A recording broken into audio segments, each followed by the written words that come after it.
নমস্কার বন্ধুরা, আমি মৌসুমি রান্নাঘরে আপনাদের স্বাগত। আজ আমি রান্না করব পটাটো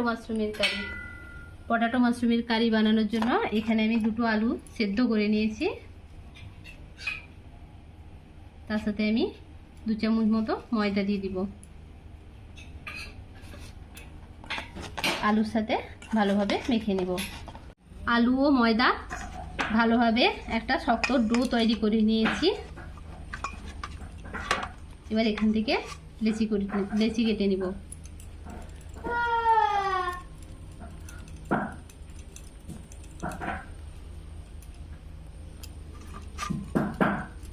সবগুলোকে আমি লেচি কেটে নিয়েছি।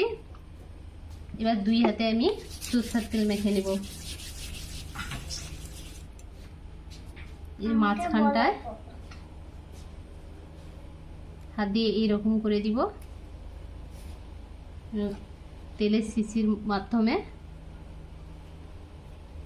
এরকম ভাবে মাশরুম বানিয়ে নিব।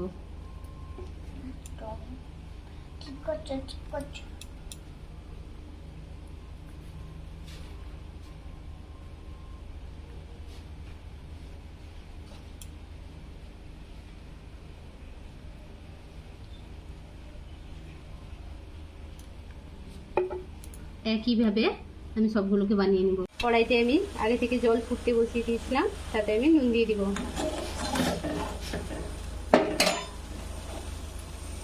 ফুটন্ত জলের মাঝখানে বানিয়ে রাখা মাশরুমগুলো দিয়ে দিব।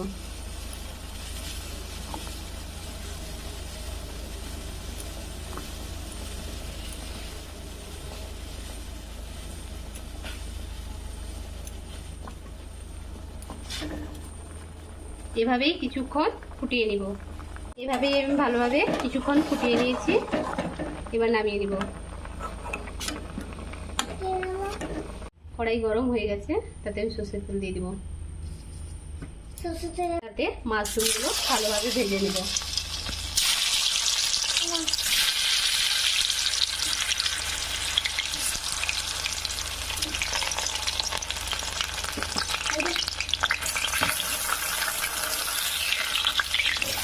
ভাজা হয়ে গেছে, এবার নামিয়ে নিব।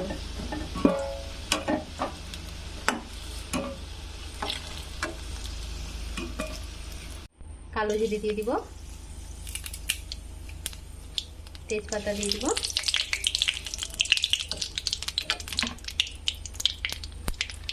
কুচি করে রাখা পেঁয়াজ দিয়ে দিব।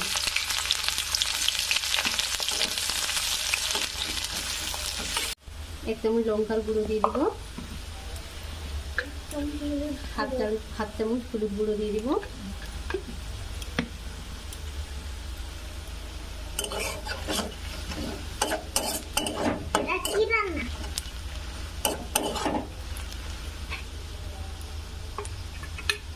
রসুন বাটা দিয়ে দিব, আদা বাটা দিয়ে দিব। সব কিছুক্ষণ ভালোভাবে কষিয়ে নিব। স্বাদ মতো নুন দিয়ে দিব। মশলা থেকে তেল ছেড়ে এসছে, এবার জিরে রাখা মাছগুলো দিয়ে দিব।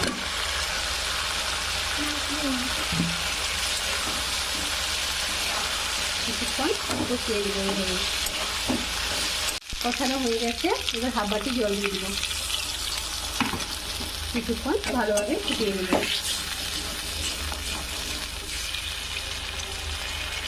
হয়ে গেছে, এবার অল্প একটু গরম মশলা তুলে দেব।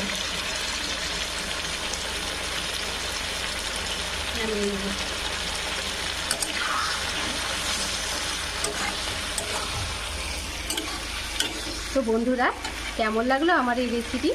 ভালো লাগলে লাইক, শেয়ার ও কমেন্ট করতে ভুলো না কিন্তু।